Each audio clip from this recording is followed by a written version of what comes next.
எல்லாரும் நோன்பு வைக்காங்கன்னு சொல்லிட்டு நம்மளும் நோன்பு வைக்கிறது இல்லை.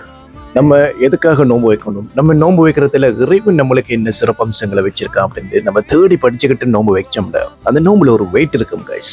அதுல முதலாவது சிறப்பம்சம் தான் ரமலான் காலங்களில் நம்ம நோன்பு வைக்கிறதுல நம்ம இதுக்கு முன்னால செஞ்ச பாவங்கள் மோஸ்ட்லி எல்லா பாவங்களும் மன்னிக்கப்பட்டுரும்.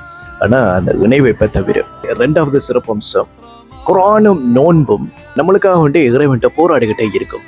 இந்த அடியானை மன்னிச்சுட்டு இந்த அடியானுக்காக சொர்க்கத்தை கொடுத்துடு அப்படின்னு இறைவன்ட்டு போராடிக்கிட்டே இருக்கும். அதே மாதிரி மூன்றாவது சிறப்பம்சம் நோன்பாடிக்கு ஒரு பெஸ்டான ஒரு வணக்கம் இல்லவே இல்லை அப்படின்னு முஹம்மது ஸல்லல்லாஹு அலைஹி வஸல்லம் அவங்க கூறியிருக்காங்க. நான்காவது சிறப்பம்சம் நோன்பு எனக்கு உரியது, நானே அதுக்கான கூலிகளை கொடுக்க இவ்வளவுதான் கூலி அப்படின்னு நான் மட்டுப்படுத்த விரும்பல அப்படின்னு இறைவனே அதுக்கான கூலிகளுக்கு பொறுப்படுத்திருக்காங்க. ஐந்தாவது சிறப்பம்சம் நோன்பாளிகள் நரக நெருப்புல இருந்து பாதுகாக்கப்படுவாங்க. ஆறாவது சிறப்பம்சம் கெட்ட ஆசைகள் மனோ இச்சைகள்ல இருந்து நோன்பு அவங்கள பாதுகாக்கிற ஒரு கேடயமா விளங்கிட்டு இருக்கு.